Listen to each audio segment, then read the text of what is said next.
आपके साथ मैं हूं स्तेश नैन मोर।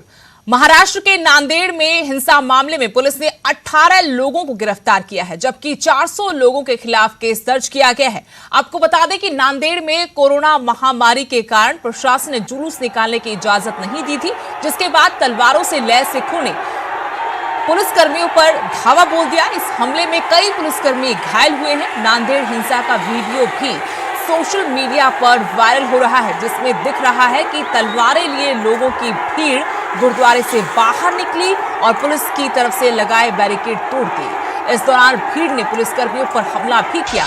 इस हिंसा में कई गाड़ियों को भी नुकसान पहुंचाया गया।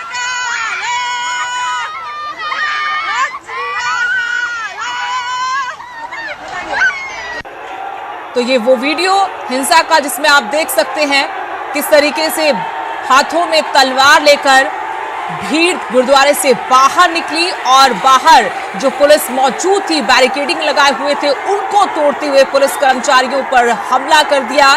इसमें कई कर्मचारी घायल हुए हैं और आपको बता दें कि अब इस मामले में कार्रवाई हुई है। 18 आरोपियों को पुलिस ने गिरफ्तार किया, जबकि 400 लोगों के खिलाफ मामला दर्ज हुआ है। ये वीडियो जो इस वक्त आप टी स्क्रीन पर देख पा रहे हैं, यही वीडियो सोशल मीडिया पर वायरल हो रहा है।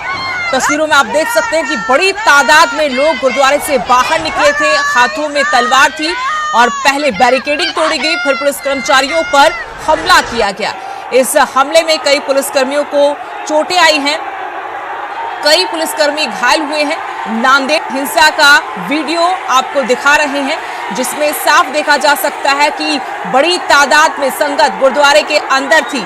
होला मोहल्ला निकालने की प्रशासन ने अनुमति नहीं दी थी। इसी बात को लेकर नाराजगी किस तरीके से हिंसा का रूप ले रही है वो आप तस्वीरों में देख सकते हैं। बड़ी संख्या में हाथों में तलवार लिए सिख समुदाय के लोग वहां मौजूद पुलिसकर्मियों पर टूट पड़े।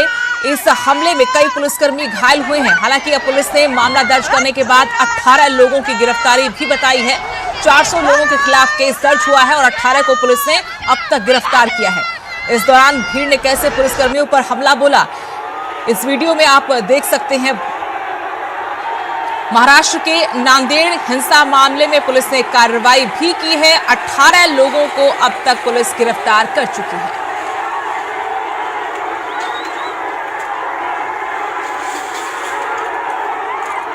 इधर नांदेड़ हिंसा पर निहंग जत्थेबंदियों में रोष है। अमृतसर के निहंग जत्थेबंदियों का कहना है कि कोरोना की आड़ में सरकार जानबूझकर सिखों को निशाना बना रही है। नांदेड़ साहब ਦੇ ਵਿੱਚ ਹੋਲੇ ਮੁਹੱਲੇ ਦੇ ਦੌਰਾਨ ਪੁਲਿਸ ਅਤੇ ਆਮ ਲੋਕਾਂ ਦੇ ਵਿੱਚ ਝੜਪ ਹੋਈ ਹੈ, ਜਿਸ ਤੋਂ ਬਾਅਦ ਨਿਹੰਗ ਜਥੇਬੰਦੀਆਂ ਦੇ ਵਿੱਚ ਰੋਸ਼ ਪਾਇਆ ਜਾ ਰਿਹਾ। ਸਾਡੇ ਨਾਲ ਕੁਝ ਨਿਹੰਗ ਜਥੇਬੰਦੀਆਂ ਵੀ ਮੌਜੂਦ ਅਸੀਂ ਉਹਨਾਂ ਕੋਲ ਗੱਲ ਕਰਨ ਦੀ ਕੋਸ਼ਿਸ਼ ਕਰਾਂਗੇ ਕਿ ਆਖਿਰ ਹੋਲਾ ਮੁਹੱਲਾ ਕੀ ਹੈ ਤੇ ਇਸ ਦੀ ਕੀ ਮਹੱਤਤਾ ਹੈ ਤੇ ਨਾਲ ਹੀ ਇਸ ਦੇ ਵਿੱਚ ਤਲਵਾਰ ਕਿਉਂ ਲਹਿਰਾਈ ਜਾਂਦੀ ਹੈ। ਨਿਹੰਗ ਜਥੇਬੰਦੀਆਂ ਸਾਡੇ ਨਾਲ ਹੈ।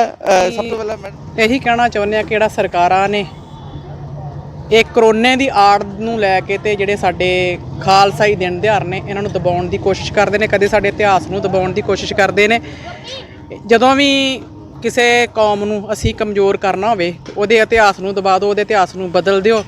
ਤੇ ਇਹ ਸਾਨੂੰ ਜਿਵੇਂ ਆਪਾਂ ਕਹਿ ਦਿੰਦੇ ਨਾ ਕਿਸੇ ਚੀਜ਼ ਦੀ ਆੜ ਲੈ ਕੇ ਸਾਡੀ ਕੌਮ ਨੂੰ ਕਮਜ਼ੋਰ ਕਰਨਾ ਚਾਹੁੰਦੇ ਆ, ਇਹ ਅਸੀਂ ਕਤਾ ਚਿੱਤ ਵੀ ਬਰਦਾਸ਼ਤ ਨਹੀਂ ਕਰਾਂਗੇ। ਕਿਉਂਕਿ ਜੋ ਵੀ ਨੰਦੇੜ ਸਾਹਿਬ ਦੀ ਘਟਨਾ ਹੋਈ ਹੈ ਬੜੀ ਮੰਦਭਾਗੀ ਘਟਨਾ ਵਾ। ਇਹੋ ਜਿਹੀਆਂ ਘਟਨਾ ਦੇ ਉੱਤੇ ਸਰਕਾਰ ਨੂੰ ਤੁਰੰਤ ਐਕਸ਼ਨ ਲੈਣਾ ਚਾਹੀਦਾ ਵਾ। ਇਹਨਾਂ ਨੂੰ ਇਹ ਨਹੀਂ ਕਰਨਾ ਚਾਹੀਦਾ ਕਿ ਜੇ ਸਾਡੇ ਅਸੀਂ ਆਪਣੇ ਖਾਲਸਾਈ ਰਵਾਇਤੀ ਦੇ ਨਾਲ ਜਿਵੇਂ ਹੋਲਾ ਮਹੱਲਾ ਨਿਕਲ ਰਿਹਾ ਸੀਗਾ, ਇਹ ਪੁਰਾਤਨ ਸਮਿਆਂ ਤੋਂ ਹੀ ਗੁਰੂ ਸਾਹਿਬ ਦੇ ਟਾਈਮ ਦੇ ਤੋਂ ਹੀ ਇਹ ਸਾਡਾ ਜਿਹੜਾ ਦਿਨ ਦਿਹਾੜਾ ਚੱਲਦਾ ਆ ਰਿਹਾ ਵਾ। ਇਸ ਦੇ ਵਿੱਚ ਕੀ ਕਹਿਣਾ, ਦੋਸ਼ੀ ਕਿਸ ਨੂੰ ਮੰਨਦੇ ਹੋ, ਕਿਸ ਦੀ ਗਲਤੀ ਨਾਲ ਇਹ ਸਭ ਕੁਝ ਹੋਇਆ? ਕਿਉਂਕਿ ਜਿਹੜਾ ਮੁਹੱਲਾ ਨਿਕਲਣਾ ਸੀ ਉਸ ਨੂੰ ਕਰੋਨਾ ਦੀ ਆੜ ਕਰੋਨਾ ਕਰਕੇ ਰੱਦ ਕਰ ਦਿੱਤਾ ਗਿਆ ਸੀ ਪਹਿਲਾਂ। ਇਹ ਜੀ ਸਰਕਾਰ ਦੀਆਂ ਨਲਾਇਕੀਆਂ ਕਰਕੇ, ਸਰਕਾਰ ਦੀ ਬਹੁਤ ਵੱਡੀ ਨਲਾਇਕੀ ਹੈ। ਦੂਜੇ ਨੰਬਰ ਤੇ ਮੈਂ ਆਪਣੀ ਜਿਹੜੀ ਸਾਡੀ ਪ੍ਰਬੰਧਕ ਕਮੇਟੀ ਇਹਨਾਂ ਨੂੰ ਵੀ ਕਹਿਣਾ ਚਾਹੁੰਦੀ ਹਾਂ ਕਿ ਕੋਈ ਸਖਤ ਐਕਸ਼ਨ ਲਿਆ ਕਰੋ। ਤੁਸੀਂ ਆਪਣੇ ਤਰੀਕੇ ਦੇ ਨਾਲ ਇਸ ਚੀਜ਼ ਨੂੰ ਤੁਸੀਂ ਕਰਕੇ ਸਾਰੀ ਸੰਗਤ ਦੇ ਨਾਲ ਤੁਸੀਂ ਕੰਪਰੋਮਾਈਜ਼ ਕਰਕੇ ਤੇ ਇਸ ਪ੍ਰੋਗਰਾਮ ਨੂੰ ਤੁਸੀਂ ਅੱਗੇ ਉਲੀਕਦੇ ਤੁਰੰਤ। ਇਸ ਚੀਜ਼ ਨੂੰ ਜਦੋਂ ਸੰਗਤਾਂ ਦੇ ਵਿੱਚ ਰੋਹ ਆ ਜਾਂਦਾ, ਜਦੋਂ ਆਪਾਂ ਕਿਸੇ ਚੀਜ਼ ਨੂੰ ਰੱਦ ਕਰਦੇ ਨਾ, ਅਸੀਂ ਇਹ ਚੀਜ਼ ਨੂੰ ਨਹੀਂ ਮੰਨਦੇ। ਪਹਿਲਾਂ ਤੋਂ ਵੀਰ ਜੀ ਅਸੀਂ ਤੁਹਾਡਾ ਜੀ ਆਇਆਂ ਨੂੰ ਆਖਦੇ ਹਾਂ ਇੱਥੇ ਪਹੁੰਚਣ ਤੇ। ਅਸੀਂ ਤਾਂ ਵੀਰ ਜੀ ਬਹੁਤ ਨਿੰਦਾ ਇਸ ਸ਼ਬਦਾਂ ਦੀ ਕਰਦੇ ਹਾਂ ਜੀ। ਇਹ ਜੋ ਘਟਨਾ ਹੋਈ ਆ, ਜੋ ਪੰਜਾਬ ਵਾਲਾ ਆਪਣੇ ਪੁਲਿਸ ਵਾਲੇ ਨੇ ਉਹ ਵੀ ਸਾਡੇ ਆਪਣੇ ਨੇ, ਜੇ ਹੋਰ ਸਿੱਖ ਆਪਣੇ ਜਥੇਬੰਦੀਆਂ ਸਾਰੀਆਂ ਉਹ ਵੀ ਸਾਡੀਆਂ ਆਪਣੀਆਂ ਹੈ। ਇਹ ਭਾਈ ਆਪੋ 'ਚ ਨਹੀਂ ਲੜਾ ਰਹੀਆਂ ਸਾਨੂੰ, ਕਿਸੇ ਨਾ ਕਿਸੇ ਤਰੀਕੇ ਨਾਲ ਜੋ RSS ਹੈ ਇਹ ਸਾਡੇ ਸਮਾਜ ਨੂੰ ਕਿਸੇ ਨਾ ਕਿਸੇ ਤੋੜਨਾ ਚਾਹੁੰਦੀ ਹੈ, ਇਹ ਜੋੜਨਾ ਨਹੀਂ ਚਾਹੁੰਦੀ, ਤੋੜਨਾ ਚਾਹੁੰਦੀ ਹੈ। ਅਸੀਂ ਤਾਂ ਬਹੁਤ ਸਖਤ ਸ਼ਬਦਾਂ ਵਿੱਚ ਨਿੰਦਾ ਕਰਦੇ ਹਾਂ ਜੀ, ਤੇ ਇਹੋ ਜਿਹਾ ਕੰਮ ਗੁਰੂ ਘਰਾਂ ਵਿੱਚ ਨਹੀਂ ਹੋਣਾ। ਜੇ ਕਿਸੇ ਦਾ ਕੋਈ ਮਾੜਾ ਮੋਟਾ ਇੱਧਰ ਵੰਡ ਵਿਹਾਰ ਹੁੰਦਾ ਹੈ ਤਾਂ ਵੀ ਤੁਸੀਂ ਬਾਹਰ ਆ ਕੇ ਕਰ ਲਿਆ ਕਰੋ। ਅਸੀਂ ਬਹੁਤ ਇਹਨਾਂ ਸ਼ਬਦਾਂ ਵਿੱਚ ਉਹਨਾਂ ਦੀ ਸਖਤ ਨਿੰਦਾ ਕਰਦੇ ਹਾਂ ਕਿ ਅੱਗੇ ਵਾਸਤੇ ਇਹੋ ਜਿਹਾ ਕਰਮ ਕੋਈ ਨਹੀਂ ਹੋਣਾ ਚਾਹੀਦਾ। ਤਾਂ ਬਿਲਕੁਲ ਐਸੀ ਨਿਹੰਗ ਜਥੇਬੰਦੀਆਂ ਜਿਨ੍ਹਾਂ ਦਾ ਕਹਿਣਾ ਹੈ ਕਿ ਜੋ ਵੀ ਭਾਨਾ ਜਿਹੜਾ ਨਦੇ ਜ਼ਿੰਮੇਵਾਰ ਹੈ ਤੇ ਦੋਸ਼ੀਆਂ ਦੇ ਖਿਲਾਫ ਸਖਤ ਕਾਰਵਾਈ होनी चाहिए। अमित शर्मा, न्यूज़ 18 अमृतसर। खबरों में आगे बढ़ते हैं। नए कृषि कानूनों को लेकर सुप्रीम कोर्ट की ओर से बनाई गई 3 सदस्यों की कमेटी ने अपनी रिपोर्ट सीलबंद लिफाफे में सुप्रीम कोर्ट को सौंप दी है। सुप्रीम कोर्ट ने 11 जनवरी को समिति का गठन किया था। आपको बता दें कि नए कृषि कानूनों के पिछले साल नवंबर से किसान संगठन प्रदर्शन कर रहे हैं। दिल्ली के अलग अलग बॉर्डर पर किसान डेरा जमाए बैठे हैं और तीनों कृषि कानूनों को वापस लिए जाने और एमएसपी पर कानून बनाए जाने की मांग पर अड़े हुए हैं। किसानों के प्रदर्शन के कारण ही सुप्रीम कोर्ट ने पहले 4 सदस्यीय कमेटी बनाई थी।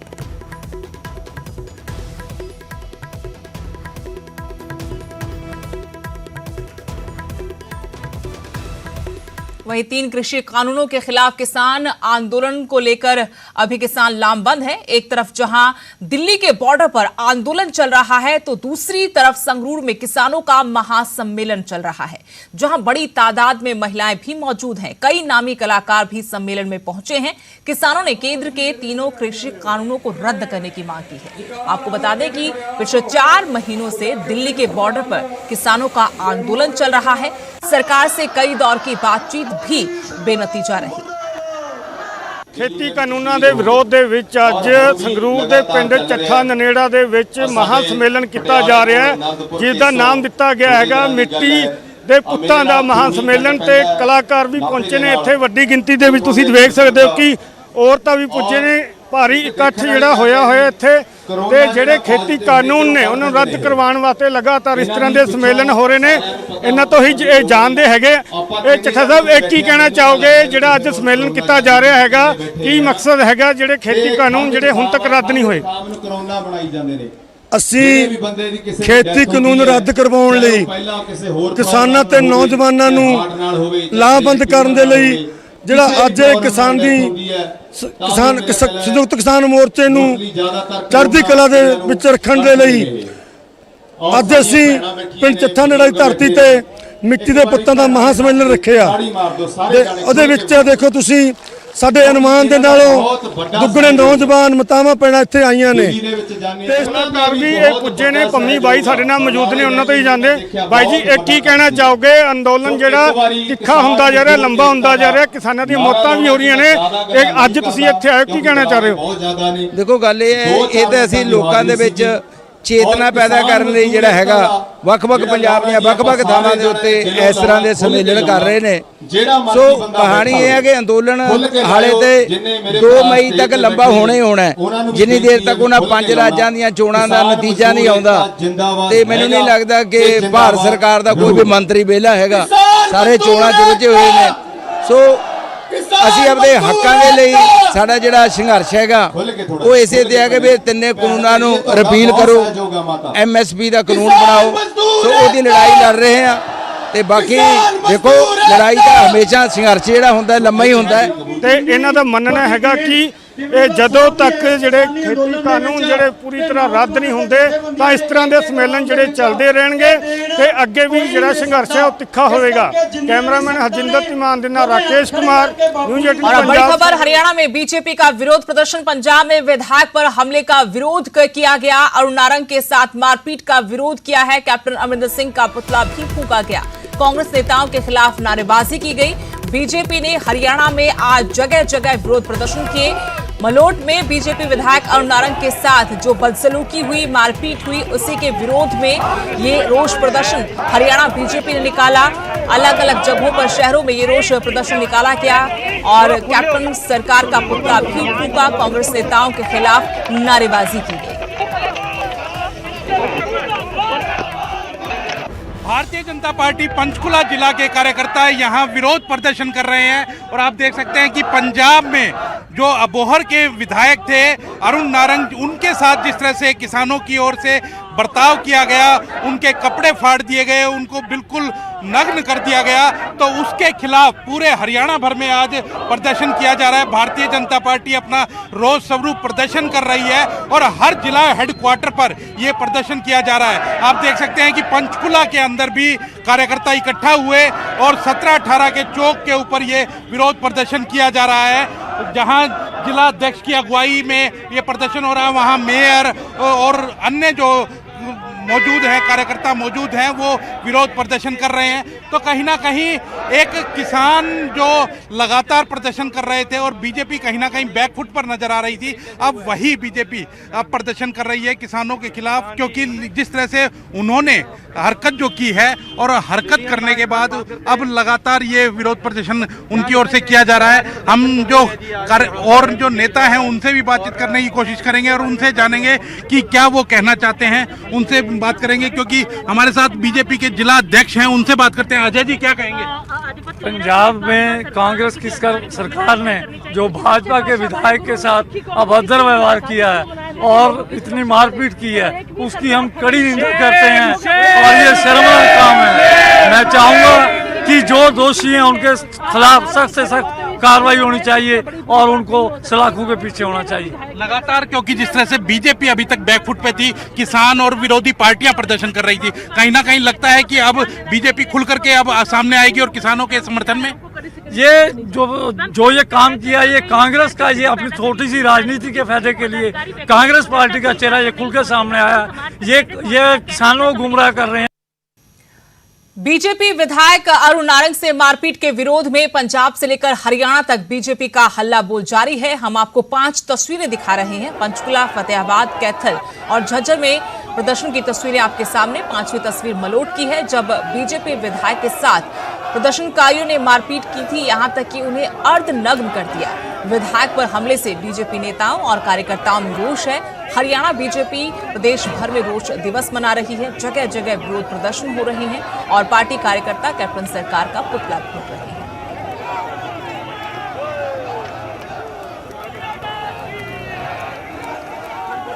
तो आपको तस्वीरें दिखा रहे हैं बीजेपी के विरोध प्रदर्शन की। मलोट में अबोहर से बीजेपी विधायक अरुण नारंग के साथ जो बदसलूकी हुई थी, उसी के विरोध में हरियाणा में जगह जगह बीजेपी कार्यकर्ताओं ने रोष प्रदर्शन किया, कैप्टन सरकार का पुतला फूंका। पंचकुला, कैथल, फतेहाबाद, झज्जर की तस्वीरें और अरुण नारंग से मारपीट का वो वीडियो जब उनके साथ बदसलूकी हुई।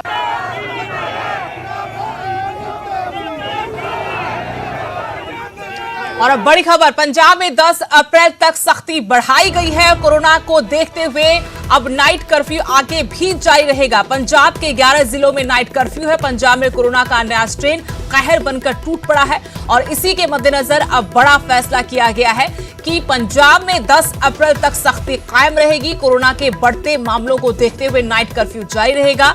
पंजाब के 11 जिले हैं जहां पर नाइट कर्फ्यू है और ये नाइट कर्फ्यू आगे भी 10 अप्रैल तक जारी रहेगा। पंजाब में कोरोना का नया स्ट्रेन चिंताएं बढ़ा रहा है। इसके मद्देनजर हालात जिस तरीके से बिगड़ रहे हैं, अब सरकार का यह बड़ा फैसला कि पंजाब में 10 अप्रैल तक सख्ती कायम रहेगी। कोरोना को देखते हुए नाइट कर्फ्यू जारी रहेगा। पंजाब के 11 जिलों में यह फैसला हो चुका है, जिसमें जानकारी ये बड़ी मिल पा रही है कि 10 अप्रैल तक यूं ही नाइट कर्फ्यू इन जिलों में जारी रहेगा। नए स्ट्रेन की वजह से लगातार पंजाब में कोरोना संक्रमितों का आंकड़ा बढ़ रहा है। मौत का आंकड़ा भी डराने लगा है। सरकार सख्ती दिखा रही है, लेकिन कहीं न कहीं आम लोगों की लापरवाही महंगी पड़ रही है। चंडीगढ़ से मेरी सहयोगी अर्शदीप अर्शी इसी खबर पर और जानकारी के साथ जुड़ी है। पंजाब में अर्शी, क्योंकि लगातार कोरोना का आंकड़ा बढ़ता जा रहा था, ऐसे में काफी महत्वपूर्ण सरकार का यह फैसला। बिल्कुल सुदेश, पहले 31 मार्च तक जो रिस्ट्रिक्शंस लगाई गई थी, अब उनको बढ़ाकर 10 अप्रैल तक कर दिया गया है और 10 अप्रैल को दोबारा मीटिंग होकर अगर रिस्ट्रिक्शंस बढ़ाई जानी है या उसमें कोई चेंजेस करने हैं, उसके लिए रिव्यू मीटिंग होगी। लेकिन ये जरूर नजर आ रहा है कि जैसे लगातार केसेस बढ़ रहे हैं, तो उसको लेकर अभी भी कोई राहत पंजाब में अगर कहें तो वो नहीं है, क्योंकि लगातार केसेस जो है वो बढ़ते जा रहे हैं। और खास करके पिछले दिनों जो नया जो यूके का स्ट्रेन है, वो 80% केसेस जो सैंपल्स टेस्ट के लिए भेजे गए थे, उनमें 81% में वो जो स्ट्रेन है वो पाया गया था और वो ज्यादा इन्फेक्शियस है। ये भी कहा गया था कि 70% ज्यादा इन्फेक्शियस वो स्ट्रेन है और ज़्यादातर जो यंग लोग हैं, जो नौजवान हैं, उनको प्रभावित कर रहा है। और उसको देखते हुए कैप्टन अमरिंदर सिंह ने पिछले दिनों ये भी मांग की थी कि जो वैक्सीनेशन है उसको सारी कैटेगरीज के लिए बढ़ाया जाए, क्योंकि नौजवानों को ज़्यादा प्रभावित ये वाला जो स्ट्रेन है वो कर रहा है। और उसके चलते अब जो वैक्सीनेशन है वो 45 साल से ज़्यादा लोगों के लिए भी शुरू होगी 1 अप्रैल से। उसको लेकर भी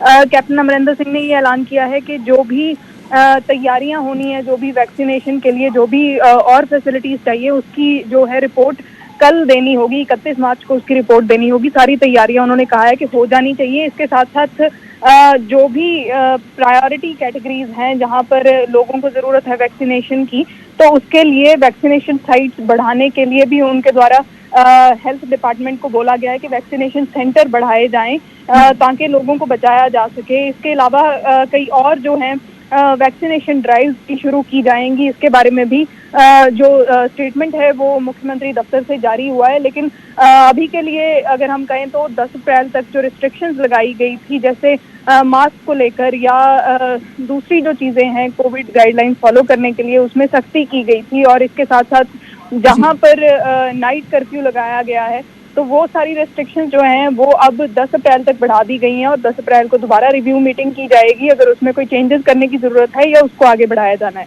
जी शुक्रिया अर्शदीप अर्शी तमाम जानकारी के। तो पंजाब सरकार का काफी बड़ा महत्वपूर्ण फैसला। पंजाब में 10 अप्रैल तक कोरोना पर सख्ती यूं ही दिखाई जाएगी। जिन जिलों में नाइट कर्फ्यू था, नाइट कर्फ्यू जारी रहेगा। 10 अप्रैल को एक बार फिर से रिव्यू बैठक होगी जिसमें फैसला होगा कि आगे किस तरीके से कोरोना से निपटना। लेकिन फिलहाल ये बड़ी जानकारी, पंजाब के 11 जिलों में नाइट कर्फ्यू जारी रहेगा।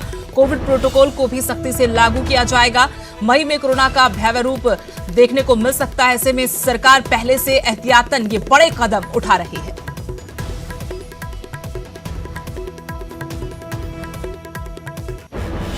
और अब बात करते हैं अमृतसर की, जहां गुंडागर्दी का नंगा नाच देखने को मिला। अकाली दल की मौजूदा सरपंच प्रोमिला कुमारी के परिवार पर जानलेवा हमला हुआ। इसका एक वीडियो भी सामने आया है। तस्वीरें आप देख सकते हैं। कुछ नौजवान ईंट और पत्थर बरसा रहे हैं। बताया जा रहा है कि पुरानी रंजिश में महिला सरपंच के परिवार पर हमला हुआ। अमृतसर के Majitha road bypass Ramnagar colony का ये मामला है। गुंडागर्दी का वीडियो सामने आने के बाद पुलिस ने कार्रवाई शुरू कर दी है।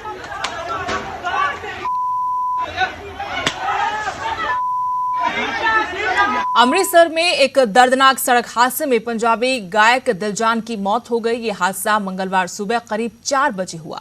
मशहूर पंजाबी सिंगर दिलजान देर रात अपनी कार में अमृतसर से करतारपुर आ रहे थे और इसी दौरान जंडियाला गुरु के पास यह हादसा हो गया। इस हादसे में उनकी मौके पर ही मौत हो गई। बताया गया है कि हादसा उनकी कार के डिवाइडर से टकराने की वजह से हुआ। हादसा इतना जबरदस्त था कि कार के परखच्चे उड़ गए। आपको बता दें कि दिलजान 2012 में टीवी रियलिटी शो सुरक्षेत्र के रनर अप रहे। इसके अलावा उन्होंने आवाज पिंडी में भी हिस्सा लिया था। इन शोज से उन्हें खूब शोहरत हासिल हुई थी। दिलजान अपनी गायकी के जरिए फैंस के बीच लोकप्रिय थे। उधर पुलिस का कहना है कि हादसे के कारणों की जांच करवाई जा रही है। जीटी रोड पर उनकी कार की रफ्तार काफी तेज थी। पुल के पास पहुंचते कार अनियंत्रित हो गई और डिवाइडर से टकराकर पलट गई। परिजनों के मुताबिक 2 अप्रैल को दिलजान का नया गाना रिलीज होना था। इसी सिलसिले में एक मीटिंग में शामिल होने के लिए सोमवार को अपनी गाड़ी से अमृतसर गए थे। देर रात लौटते वक्त यह हादसा हो गया जिसमें उनकी मौत हो गई। जिस समय यह हादसा हुआ उस वक्त दिलजान कार में अकेले ही थे। अंदर ही लोकल आंदा सी, आप मस्ता चलाई कर ही लेंगे सी। तो जो उधरों फिर उधरों सीधे उन्हें कॉल आ गई तो फिर वो वापसी ਤੇ ਇਹਦੇ ਵਿੱਚ ਲੱਗਾ ਇਦਾਂ ਕਿ ਜਿੱਦਾਂ ਹੈਵੀ ਗੱਡੀ 'ਚ ਕਿਸੇ 'ਚ ਫਰੰਟ ਲੱਗਾ ਹੈਗਾ। ਗੱਡੀ ਤੋਂ ਹੀ ਪਤਾ ਲੱਗਦਾ ਕਿਉਂਕਿ ਗੱਡੀ ਤਾਂ ਮਿਲੀ ਨਹੀਂ ਜਿਹੜੇ ਅੱਗੋਂ ਜਿਹਦੇ 'ਚ ਲੱਗਾ ਹੋਇਆ ਜੀ। ਜਾਂ ਤਾਂ ਕੋਈ ਅੱਗੇ ਗੱਡੀ ਖੜੀ ਸੀ ਪਹਿਲਾਂ ਜਾਂ ਫਿਰ ਕਿਸੇ ਨੇ ਬ੍ਰੇਕ ਲਗਾਈ ਮੋਰੇ। ਗੱਡੀ ਕੋਈ ਹੈਵੀ ਲੱਗ ਰਹੀ ਉਹਦੇ ਵਿੱਚ ਲੱਗਾ ਫਰੰਟ ਲੱਗਣ ਕਰਕੇ 에ਅਰ ਬੈਗਸ ਖੁੱਲ ਗਏ। एयर बैग्स करके थोड़ा अगों तो बचा रह गया बट लगता है कि जिस तरह के सिर हेड इंजरी हुई है और सिर पीछे लगा या गर्दन से, इस करके मेरे ख्याल वही कॉज लगता डेथ का क्योंकि जो पोस्टमार्टम करने का बाकी डेड बॉडी लैन की सी मॉर्चरी रखी। साढ़े परिवार सारा बाहर है उधरों आने 4-5 दिन लगन गए। ਤੋਂ ਬਾਅਦ ਇਹਦੇ ਘਰਦਿਆਂ ਨਾਲ ਸੰਪਰਕ ਕੀਤਾ। ਘਰ ਦੇ ਮੌਕੇ ਤੇ ਆ ਗਏ ਸੀਗੇ। ਬਲਦੇਵ ਰਾਜ ਹੋਣੀ ਤੇ ਦਾ ਭਤੀਜਾ, ਚਾਚੇ ਦਾ ਬੇਟਾ ਮਨੀਸ਼, ਤੇ ਇਹਦੀ ਜਿਹੜੀ ਡੈੱਡ ਬੋਡੀ ਆ ਮੌਕੇ 'ਚ ਰਖਾਤੀ ਹੈ ਤੇ ਇਹਦੇ ਫਾਦਰ ਦੇ ਬਿਆਨਾਂ ਤੇ 174 ਦੀ ਕਾਰਵਾਈ ਜਿਹੜੀ ਉਹ ਅਮਲ 'ਚ ਲਿਆਂਦੀ ਗਈ ਹੈ। ਤੇ ਇਹਦੀ ਵਾਈਫ ਜਿਹੜੀ ਉਹ ਕੈਨੇਡਾ ਤੇ ਉਹਦੇ ਆਉਣ ਤੇ ਇਹਦਾ ਪੋਸਟਮਾਰਟਮ। ਪੰਜਾਬੀ ਸੰਗੀਤ ਦੇ ਚਮਕਦੇ ਸਿਤਾਰੇ ਦਿਲਜਾਨ ਦੀ ਸੜਕ ਹਾਦਸੇ ਦੇ ਵਿੱਚ ਮੌਤ ਹੋਈ ਹੈ। ਇਸ ਵੇਲੇ ਅਸੀਂ ਅੰਮ੍ਰਿਤਸਰ ਜਲੰਧਰ ਹਾਈਵੇ ਤੇ ਮੌਜੂਦ ਹਾਂ ਔਰ ਤੁਸੀਂ ਮੇਰੇ ਪਿੱਛੇ ਜੋ ਗੱਡੀ ਦੇਖ ਰਹੇ ਹੋ ਜੋ ਕਿ ਬਹੁਤ ਬੁਰੀ ਤਰ੍ਹਾਂ ਜਿਸ ਨੂੰ ਨੁਕਸਾਨ ਪਹੁੰਚਿਆ, ਤਾਂ ਇਸੇ ਗੱਡੀ ਦੇ ਵਿੱਚ ਪੰਜਾਬੀ ਗਾਇਕ ਦਿਲਜਾਨ ਸਵਾਰ ਸੀ ਔਰ ਇਹ ਦੱਸਿਆ ਜਾ ਰਿਹਾ ਕਿ ਰਾਤ ਕਰੀਬ 1:30 ਵਜੇ ਉਹ ਕਰਤਾਰਪੁਰ ਤੋਂ ਅੰਮ੍ਰਿਤਸਰ ਵਾਲੇ ਪਾਸੇ ਜਾ ਰਿਹਾ ਸੀ ਔਰ ਜੰਡਿਆਲਾ ਗੁਰੂ ਦੇ ਨੇੜੇ ਇਸ ਥਾਂ ਤੇ ਇਹ ਗੱਡੀ ਜਿਹੜੀ ਹੈ ਹਾਦਸੇ ਦਾ ਸ਼ਿਕਾਰ ਹੋਈ ਔਰ ਮੌਕੇ ਤੇ ਹੀ ਦਿਲਜਾਨ ਦੀ ਮੌਤ ਦੀ ਖਬਰ ਹੈ। ਤਾਂ ਇਸ ਬਾਰੇ ਜਿੱਦਾਂ ਹੀ ਆਸ-ਪਾਸ ਦੇ ਲੋਕਾਂ ਨੂੰ ਜਾਣਕਾਰੀ ਮਿਲੀ ਜਾਂ ਆਸ-ਪਾਸ ਦੇ ਲੋਕਾਂ ਤੋਂ ਜੋ ਅਸੀਂ ਜਾਣਕਾਰੀ ਇਕੱਤਰ ਕੀਤੀ, ਉਹਨਾਂ ਦੇ ਮੁਤਾਬਕ ਦੇਰ ਰਾਤ ਹਾਈਵੇ ਦੇ ਉੱਪਰ ਜਿਹੜੀਆਂ ਇੱਥੋਂ ਟਰਾਲੀਆਂ ਤੇ ਲੋਕ ਜਾ ਰਹੇ ਸੀ, ਉਹਨਾਂ ਨੇ ਦਿਲਜਾਨ ਨੂੰ ਇਸ ਗੱਡੀ ਦੇ ਵਿੱਚੋਂ ਕੱਢਿਆ। ਉਸ ਤੋਂ ਬਾਅਦ ਤੁਰੰਤ ਪੁਲਿਸ ਨੂੰ ਸੂਚਿਤ ਕੀਤਾ ਗਿਆ ਔਰ ਹਸਪਤਾਲ ਜਦੋਂ ਤੱਕ ਦਿਲਜਾਨ ਨੂੰ ਲਿਜਾਇਆ ਗਿਆ ਉਦੋਂ ਤੱਕ ਉਸ ਦੀ ਮੌਤ ਹੋ ਚੁੱਕੀ ਸੀ। ਇਸ ਵੇਲੇ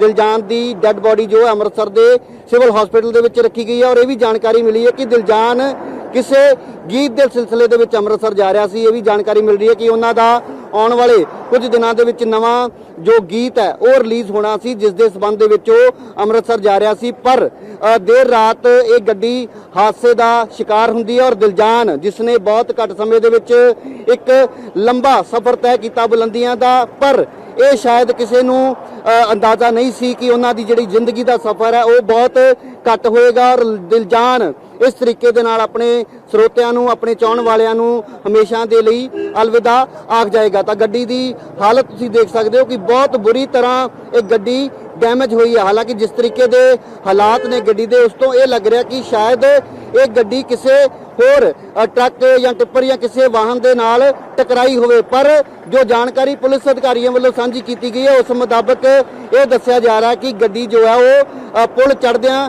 ਡਿਵਾਈਡਰ ਦੇ ਨਾਲ ਟਕਰਾਈ ਔਰ ਤੁਸੀਂ ਦੇਖੋ ਕਿ ਗੱਡੀ ਦੀ ਰਫ਼ਤਾਰ ਕਿੰਨੀ ਤੇਜ਼ ਹੋਏਗੀ ਕਿ ਗੱਡੀ ਦੇ ਜਿਹੜੇ 에ਅਰ ਬੈਗਸ ਨੇ ਉਹ ਵੀ ਖੁੱਲੇ ਹੋਏ ਨੇ। ਤਾਂ ਦੋਵੇਂ 에ਅਰ ਬੈਗ ਖੁੱਲੇ ਹੋਏ ਨੇ ਔਰ ਇਸ ਗੱਡੀ ਦੇ ਵਿੱਚ ਦਿਲਜਾਨ ਇਕੱਲਾ ਹੀ ਸਵਾਰ ਸੀ। ਜੋ ਹੁਣ ਤੱਕ ਜਾਣਕਾਰੀ ਮਿਲ ਰਹੀ ਹੈ ਕਿ ਦਿਲਜਾਨ ਜੋ ਹੈ ਉਹ ਰਾਤ ਵੇਲੇ ਅੰਮ੍ਰਿਤਸਰ ਵਾਲੇ ਪਾਸੇ ਜਾ ਰਿਹਾ ਸੀ। ਤਾਂ ਮੈਂ ਹਾਈਵੇ ਦੀ ਤਸਵੀਰ ਦੇ ਨਾਲ ਸਮਝਾਉਣ ਦੀ ਕੋਸ਼ਿਸ਼ ਕਰਦਾ ਕਿ ਇਹ ਜਿਹੜਾ ਨੈਸ਼ਨਲ ਹਾਈਵੇ ਹੈ ਉਹ ਅੰਮ੍ਰਿਤਸਰ ਦਿੱਲੀ ਨੈਸ਼ਨਲ ਹਾਈਵੇ ਔਰ ਜਲੰਧਰ ਵਾਲੇ ਪਾਸਿਓਂ ਜੋ ਹੈ ਇਹ ਰਸਤਾ ਅੰਮ੍ਰਿਤਸਰ ਵਾਲੇ ਪਾਸੇ ਨੂੰ ਜਾ ਰਿਹਾ ਔਰ ਅੰਮ੍ਰਿਤਸਰ ਵਾਲੇ ਪਾਸੇ ਜਾਂਦਿਆਂ ਜਿੱਦਾਂ ਹੀ ਜੰਡਿਆਲਾ ਗੁਰੂ ਦਾ ਇਹ ਪੁਲ ਆਉਂਦਾ ਹੈ ਤਾਂ ਪੁਲ ਚੜ੍ਹਦਿਆਂ ਇਹ ਗੱਡੀ ਜਿਹੜੀ ਆ ਉਹ ਹਾਦਸੇ ਦਾ ਸ਼ਿਕਾਰ ਹੋਈ ਹੈ। ਤਾਂ ਇੱਕ ਮੰਦਭਾਗੀ ਖਬਰ ਤੁਹਾਡੇ ਨਾਲ ਸਾਂਝੀ ਕਰ ਰਹੇ ਹਾਂ ਕਿ ਗੀਤਕਾਰੀ ਦਾ, ਸੰਗੀਤਕਾਰੀ ਦਾ ਇੱਕ ਚਮਕਦਾ ਸਿਤਾਰਾ ਦਿਲਜਾਨ, ਜਿਸ ਨੇ ਕਿ ਛੋਟੀ ਉਮਰ ਦੇ ਵਿੱਚ ਬਹੁਤ ਨਾਮ ਖੱਟਿਆ ਪੂਰੀ ਦੁਨੀਆ ਦੇ ਵਿੱਚ। ਜੇਕਰ ਮੈਂ ਭਾਰਤ ਤੋਂ ਇਲਾਵਾ ਗਵਾਂਢੀ ਮੁਲਕ ਪਾਕਿਸਤਾਨ ਦੀ ਵੀ ਗੱਲ ਕਰਾਂ ਤਾਂ ਉੱਥੇ ਵੀ ਬਹੁਤ ਵੱਡੀ ਤਾਦਾਦ ਦੇ ਵਿੱਚ ਉਹਨਾਂ ਦੇ ਪ੍ਰਸ਼ੰਸਕ ਨੇ। ਤਾਂ ਦਿਲਜਾਨ ਇਸ ਵੇਲੇ ਇਸ ਦੁਨੀਆ ਨੂੰ ਅਲਵਿਦਾ ਕਹਿ ਚੁੱਕਾ ਹੈ ਕਿਉਂਕਿ ਇੱਕ ਦਰਦਨਾਕ ਹਾਦਸੇ ਦਾ ਸ਼ਿਕਾਰ ਹੋਣ ਕਰਕੇ ਦਿਲਜਾਨ ਦੀ ਮੌਤ ਹੋ ਚੁੱਕੀ ਹੈ। ਕੈਮਰਾਮੈਨ ਹਨੀਸ਼ ਕੁਮਾਰ ਦੇ ਨਾਲ ਰਾਜੀਵ ਸ਼ਰਮਾ, ਨਿਊਜ਼ 18 ਜੰਡਿਆਲਾ ਗੁਰੂ।